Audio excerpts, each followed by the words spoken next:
Hello everyone, I welcome you all at Career with Rakesh channel. Guys, how are you all? I hope you all are good, fit and fine. So देख लेते हैं आज का session जो कि related है 7 दिसंबर की second shift से। उसका पूरा एनालिसिस हम इस सेशन में करेंगे और जो भी क्वेश्चंस हैं सभी को अच्छे से समझेंगे। ठीक है, so let get started. Select the option that express the given sentence in passive voice. देखिए सेंटेंस है the patient remembers his son taking him to the temple. ठीक है, देखिए यहाँ पर टेकिंग वर्ब की फर्स्ट फॉर्म प्लस आईएनजी का use है, कॉन्टिन्यूअस में सेंटेंस है तो ये पैसिव वॉइस में चेंज हो जाएगा बीइंग प्लस वर्ब की थर्ड फॉर्म में। ठीक है, प्रेजेंट में सेंटेंस दिया गया है तो एक बार ऑप्शन वाइज देख लेते हैं। यहाँ पर देखिए वॉज टेकन है, यहाँ पर ओनली टेकन का यूज़ किया गया है। थर्ड ऑप्शन में the patient remembers himself being taken to the temple by his son, कि पेशेंट को याद आया कि उसको ले जाया जा रहा था मंदिर में बाय हिज सन, उसके सन के द्वारा। ठीक है, जो थर्ड ऑप्शन है अकॉर्डिंग टू सेंस, ठीक है, अकॉर्डिंग टू स्ट्रक्चर बिल्कुल सही है, बीइंग प्लस वर्ब की थर्ड फॉर्म का यूज़ किया गया है। नेक्स्ट है select the option that can be used as one word substitute of the given sub group of words. देखिए गिवन ग्रुप ऑफ वर्ड्स हैं formal forgiveness of a person sin, कि जो आदमी पाप कर देते हैं उनकी फॉर्मल फॉरगिवनेस क्या होगी, क्षमादान क्या होगा। ठीक है, उसको बोलते हैं एब्सोल्यूशन। ठीक है, दैट्स कॉल्ड फॉर्मल फॉरगिवनेस को बोला जाता है एब्सोल्यूशन।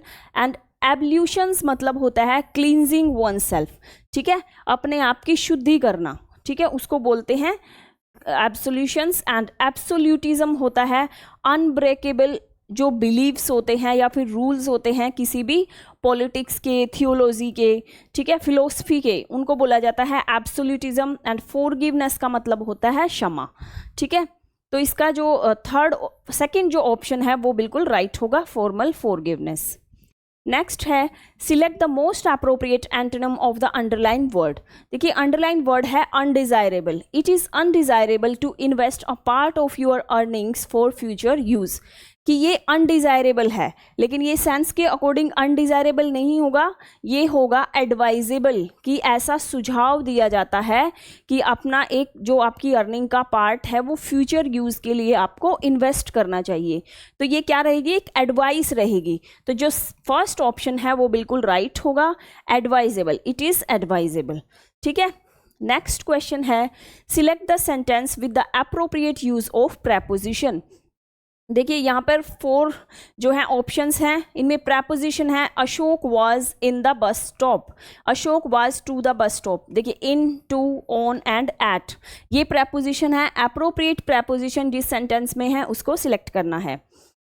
देखिए जो फोर्थ ऑप्शन है वो बिल्कुल राइट होगा, Ashok was at the bus stop. ठीक है, एट हमेशा एक प्रॉपर टाइम और एक लोकेशन के लिए यूज़ किया जाता है, जहाँ पर बिल्कुल एट द बस स्टॉप, की जो अशोक है वो बस स्टॉप पर है।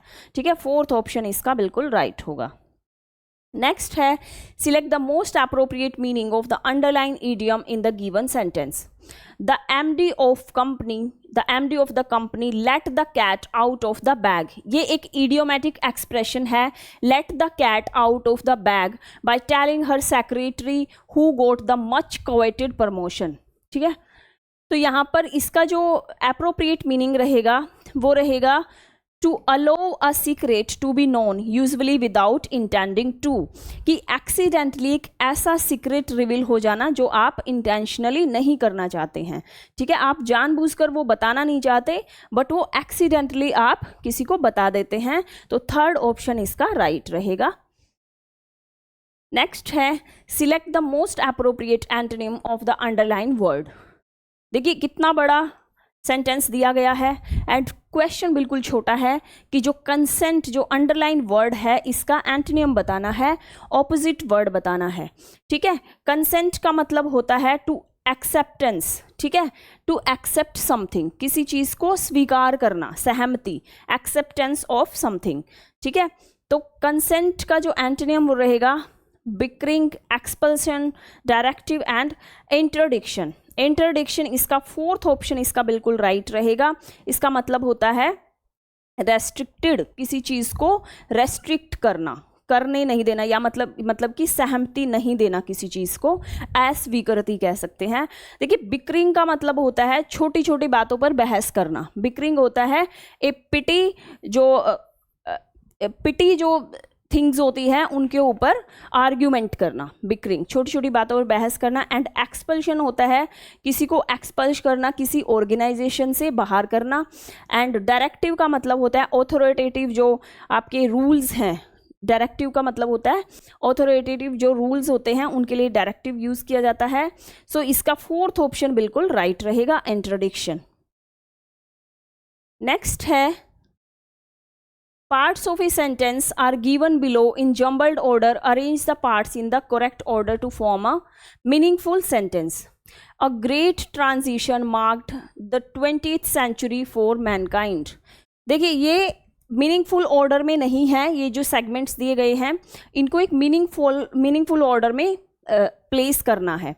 A great transition marked the 20th century for mankind. तो यहाँ पर 20th सेंचुरी की बात की गई है, यानी कि स्टार्टिंग बिल्कुल 20th सेंचुरी से होगी कि जो 20th सेंचुरी, सेकंड ऑप्शन के अकॉर्डिंग देखते हैं, the 20th century marked a great transition for mankind, कि जो मनुष्यता के लिए जो मार्क्ड ग्रेट जो ट्रांजिशन था, चेंज था, वो 20th सेंचुरी से स्टार्ट हुआ। ठीक है, सेकंड ऑप्शन इसका राइट रहेगा। नेक्स्ट है in the given sentence the underline word may have been incorrectly spelled word.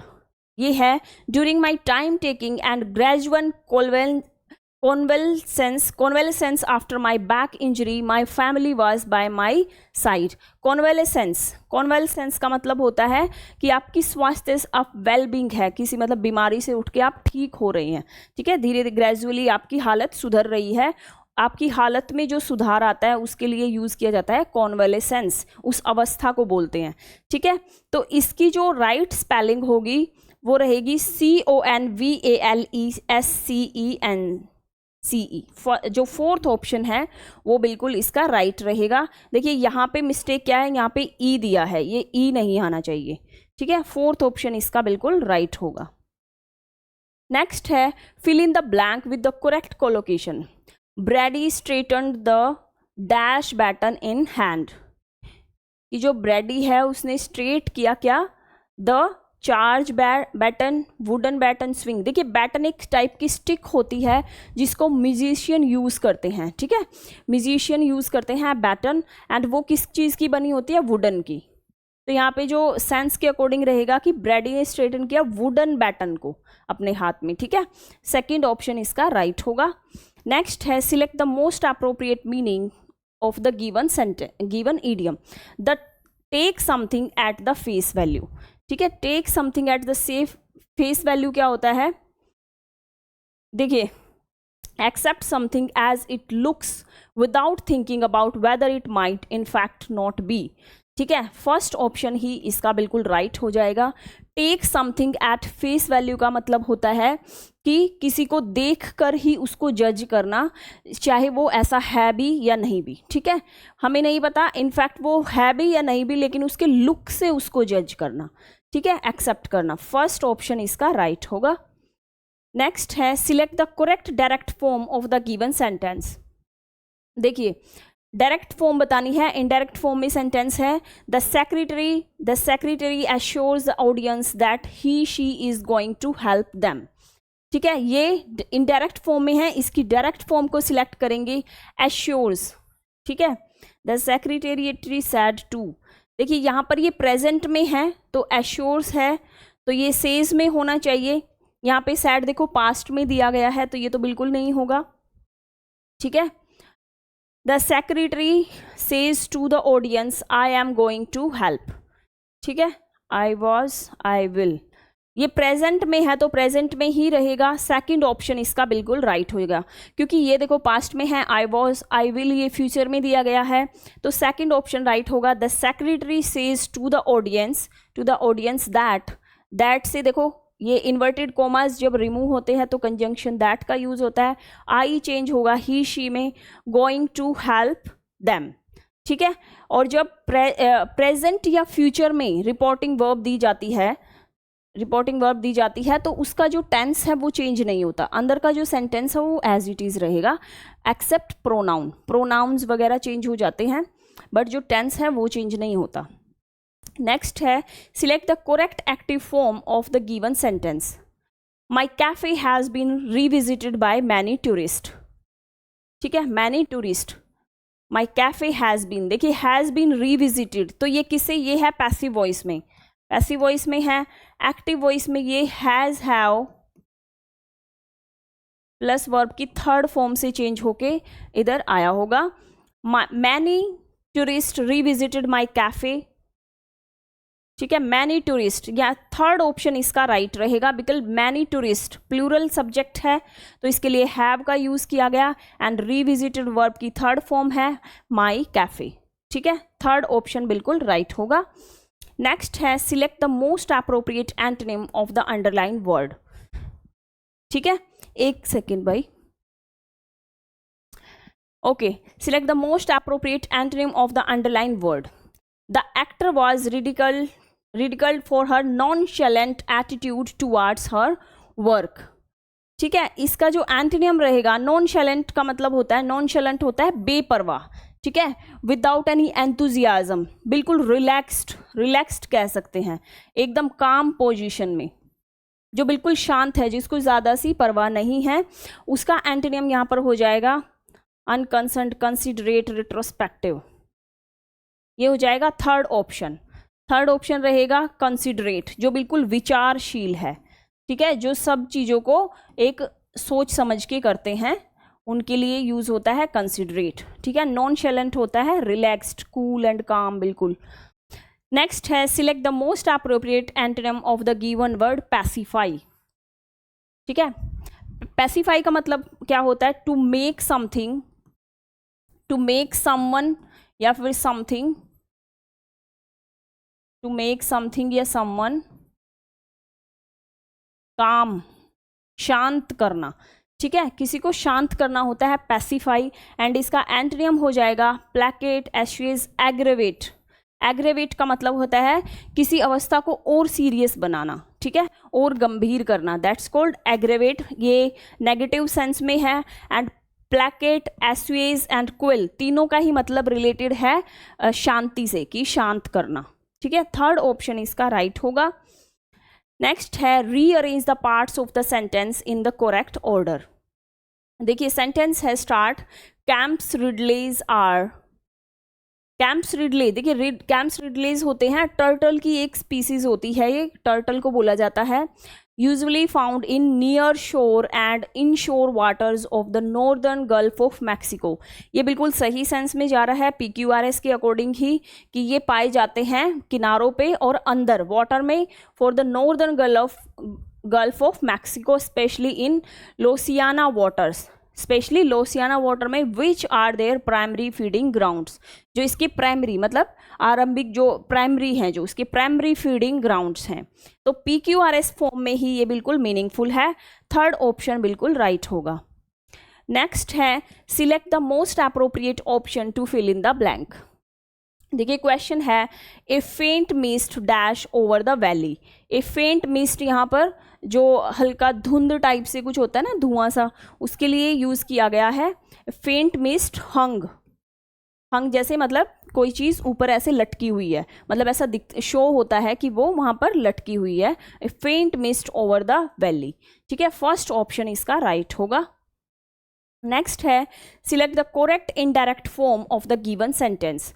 She said to me you will speak at conference tomorrow, ठीक है, ये इनडायरेक्ट फॉर्म में है। डायरेक्ट फॉर्म में अगर चेंज करेंगे तो देखिए पास्ट में है, सैड टू चेंज हो जाएगा टोल्ड में, she told me, inverted commas को रिमूव किया, that conjunction, you will, you को आई में चेंज किया, will, would speak at the conference hall that day. देखिए दैट डे नहीं होगा, टुमारो को हमेशा चेंज करते हैं नेक्स्ट डे में, नेक्स्ट डे, ठीक है। सेकंड देख लेते हैं, she told me that I might. देखिए यहाँ पर विल है तो माइट का यूज नहीं होगा, वुड यूज होगा।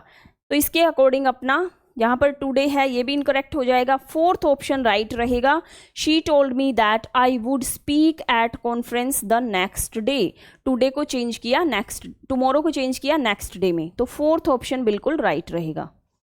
नेक्स्ट है, select the incorrectly spelled word. देखिए इनकरेक्टली स्पेल्ड वर्ड है यहाँ पर languish, altitude, discussion, longitudinal. Discussion, discussion की स्पेलिंग मिस्टेक है, इनकरेक्ट है। डिस्कस, डिस्कशन की राइट स्पेलिंग होगी ये DISCU, डबल एस का यूज होगा, SSION। डिस्कशन, डिस्कशन होता है किसी चीज को डिस्कस करना, मतलब बोलकर कोई चीज आपस में डिस्कस करके जो डिसीजन लिया जाता है, दैट कॉल्ड डिस्कशन, बातचीत। ठीक है। लैंग्विश होता है लॉन्ग टाइम के लिए एक खराब स्थिति में रहना। ठीक है, एक जो वर्स कंडीशन है उसमें लॉन्ग टाइम के लिए रहना। एल्टीट्यूड होता है हाइट के लिए यूज़ किया जाता है, जो सी लेवल से जो हाइट है मतलब ऊंचाई है उसके लिए एल्टीट्यूड्स का यूज़ किया जाता है। लॉन्गिट्यूडनल लाइंस के लिए यूज़ किया जाता है, जैसे हमने ज्योग्राफी में पढ़ा भी है, लॉन्गिट्यूडनल लाइंस के लिए यूज़ किया जाता है। नेक्स्ट है, sentences of a paragraph are given below in jumbled order. देखिए जम्बल्ड ऑर्डर में ABC की फॉर्म में है C and D। ठीक है, इसको मीनिंगफुल पैराग्राफ में कन्वर्ट करना है। It is not only distance the addict from his her social circle. देखिए फर्स्ट से हमें कुछ समझ नहीं आ रहा है। People begin drinking just for the sake of it and gradually make it a habit. ठीक है, people begin drinking just for the sake of it and gradually make it habit.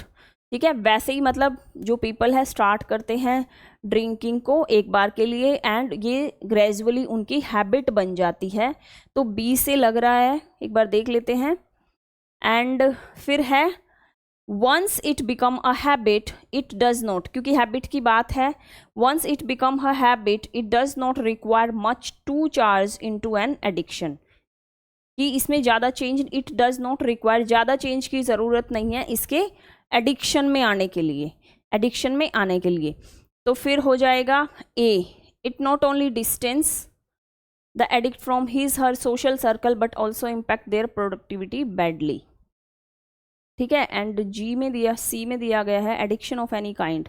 देखिए यहाँ पर एडिक्शन की बात है D में, तो एडिक्शन की ही बात C में की गई है, यानी BDC थर्ड ऑप्शन के थ्रू, थर्ड ऑप्शन के अकॉर्डिंग बिल्कुल मीनिंगफुल रहेगा कि once it become a habit, अगर ये तब एक हैबिट बन जाती है, इट डज नॉट रिक्वायर, ज़्यादा चेंज की ज़रूरत नहीं है इसको अपनी एडिक्शन में लाने के लिए।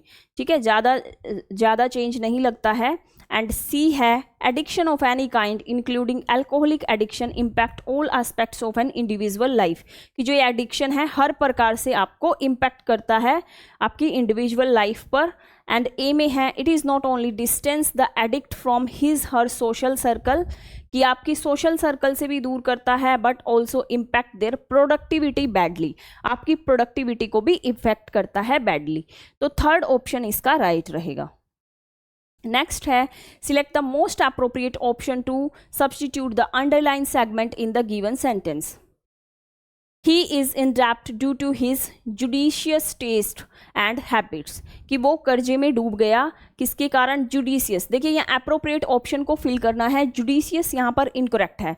जुडिशियस का मतलब होता है उचित, कि जो बिल्कुल सही है। ठीक है, उचित। ठीक है, तो यहाँ पर ये जुडिशियस का यूज़ नहीं होकर यहाँ पर एफ्लुएंट, फ्रूगल, एक्स्ट्रावेगेंट। एक्स्ट्रावेगेंट का मतलब होता है फिजूल खर्ची, जो ज़्यादा मनी स्पेंड करते हैं अपनी इच्छाओं को पूरा करने के लिए। तो यहाँ पर वो डेप्ट में क्यों आया, कर्जे में क्यों आया, क्योंकि उसने एक्स्ट्रावेगेंटली उसके टेस्ट और हैबिट्स की वजह से, फिजूल खर्ची की वजह से उसको कर्ज में डूब गया। ठीक है, थर्ड ऑप्शन इसका राइट होगा। देखिए एफ्लुएंट होता है धनी, जिसकी सारी कंडीशन बिल्कुल ठीक है, मनी से वेल्दी है। फ्रूगल मीन्स होता है जो मतलब इकोनॉमिकल, जो ज़्यादा फूड और अपनी मनी के लिए जो ज़्यादा सिक्योर्ड है, उसको कहते हैं फ्रूगल। एंड मॉडरेट होता है, ना कम है ना ज़्यादा है, जो बिल्कुल उचित है, मतलब मॉडरेट, उदार है बिल्कुल। नेक्स्ट है कॉम्प्रीहेंशन का क्वेश्चन है, एंड इसको यहाँ से देख लेते हैं, फिल करते हैं। The British king Charles first had dash a very difficult financial situation from his father. Charles first जो ब्रिटिश किंग थे, उनको जो डिफ़िकल्ट फाइनेंशियल सिचुएशन मिली थी अपने फादर से, तो मिली थी इनहेरिटेड। इनहेरिटेड का मतलब होता है जो विरासत में कोई चीज़ जब मिलती है अपने बड़ों से, तो उसको बोलते हैं inherited. Had inherited a very कि उसको अपने फादर से मिली थी। नेक्स्ट में देख लेते हैं, his period so a very high rate of inflation. ठीक है, ही वॉन्टेड टू, कि महंगाई का टाइम था, he wanted to dash money, उसको कैसी मनी चाहिए थी, he wanted to raise money. ठीक है, वो मनी को रेज करना चाहता था। And therefore he dash creating the title of baronet and selling it to dash candidates. फिर उसने क्या किया, ventured, continue, started and appeared. Started, उसने क्या स्टार्ट किया, he started creating the title of baronet and selling. Baronet title को उसने create किया, and selling it to dash candidates. कैसे कैंडिडेट्स को उन्होंने सेल किया, जो कि रिसोर्सफुल है, ओपुलेंट है, हेल्दी है, वेल्दी है। वेल्दी कैंडिडेट्स को दिया। वेल्दी होता है धनी, जो मतलब जो ज़्यादा अमीर लोग होते हैं, रिच। वेल्दी कैंडिडेट्स को किया। However his decision was dash by the British parliament. उनका जो चार्ल्स का जो डिसीजन था, उसको ब्रिटिश पार्लियामेंट ने बैनिस्ड, अनएक्सेप्टेबल, रिजेक्ट कर दिया। ठीक है, इस डिसीजन को उनके रिजेक्ट कर दिया। तो सेकंड ऑप्शन इसका राइट होगा। सो गाइज, ये था आज का सेशन, जो हमने बहुत अच्छे से एक्सप्लेन किया है और बहुत अच्छे से समझा है। गाइज प्लीज़ पूरा वीडियो को देखिए, और अगर आपको पसंद आती है वीडियो तो लाइक करिए। सो आज का सेशन यहीं पर फिनिश करते हैं, मिलते हैं नेक्स्ट सेशन में, तब तक के लिए नमस्कार।